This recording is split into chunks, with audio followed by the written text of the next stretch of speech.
E no quadro Viver Bem de hoje, nós vamos falar sobre disfagia, que é uma alteração na capacidade de deglutição que pode ocasionar, por exemplo, desnutrição, desidratação e problemas pulmonares. Mas quem tem mais informações e é especialista nesse assunto é a médica otorrinolaringologista, doutora Juliana Cacheta. Doutora, tudo bem? Seja bem-vinda. Oi, boa tarde, Jordevar. Muito obrigada pelo convite. Prazer é nosso em recebê-lo. Doutora, explica melhor para a gente o que é disfagia.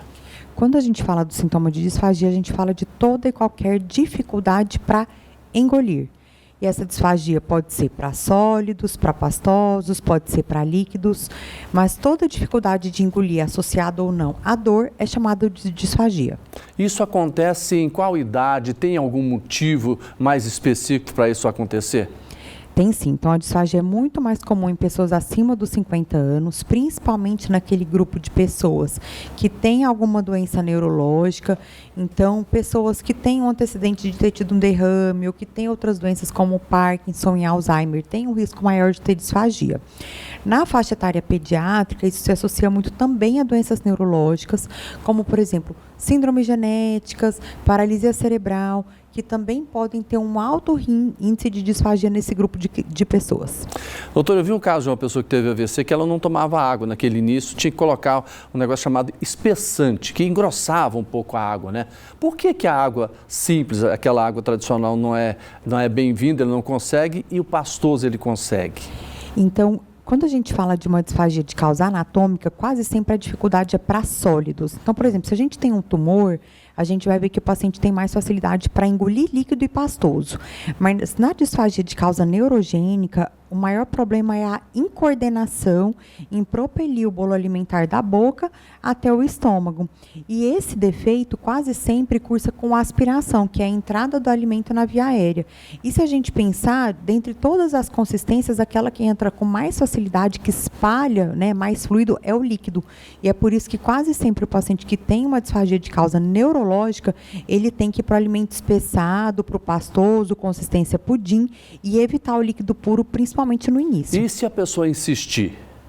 Aí acontece o risco de aspiração, né? A gente sabe que a aspiração pode acontecer até mesmo com saliva, então isso é um dado muito importante. A aspiração, ela não é só por alimento, ela pode ter por saliva, por refluxo gastroesofágico. Então, muitas vezes a pessoa não se alimenta pela boca e mesmo assim ela tem aspiração. Mas uma pessoa que tem disfagia de causa neurogênica e se alimenta por via oral sem a orientação adequada, pode ter uma pneumonia. E o que tem que ser feito nessas situações? Então, a primeira coisa é fazer o diagnóstico, né? O profissional mais indicado para avaliação e diagnóstico da pessoa com disfagia é o otorrinolaringologista, e a avaliação sempre inclui a realização de exames. Nós temos diversos exames, mas os dois principais é a videoendoscopia da deglutição e o videodeglutograma. Com esses exames, nós vamos ser capazes de diagnosticar a maioria das disfagias e vamos conseguir indicar as medidas de tratamento para esse paciente. Então, uma das medidas que costuma ser mais eficaz é a fonoterapia. Então, o profissional fonoaudiólogo é fundamental na condução do paciente com disfagia.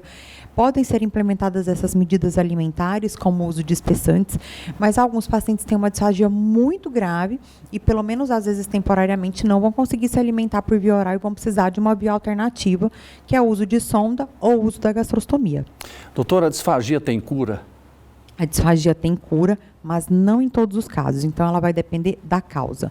Uma coisa que é muito comum é a gente ver aquela pessoa que teve um quadro ali de derrame, foi entubada, ficou grave, ficou na UTI. Quando ela acorda, ela vai ter uma disfagia que muitas vezes é transitória. Então, com o trabalho fonoaudiológico, a intervenção do otorrino, muitas vezes essa pessoa vai conseguir voltar a se alimentar por via oral dentro de um período de tempo. Alguns casos são mais graves. Então, esses casos muitas vezes vão precisar realmente da via alternativa de alimentação. Na criança também é assim? Na criança também é assim, mas na criança a gente tem a nosso favor a neuroplasticidade cerebral da criança. Então, com estímulos, com tratamento, com físio, fono, terapia ocupacional, a gente consegue muitas vezes melhorar a parte motora e conseguir melhorar a disfagia, mas ressaltando que também não são para todos os casos. Doutora Juliana Cacheta, médica otorrinolaringologista, muito obrigado. Eu que agradeço.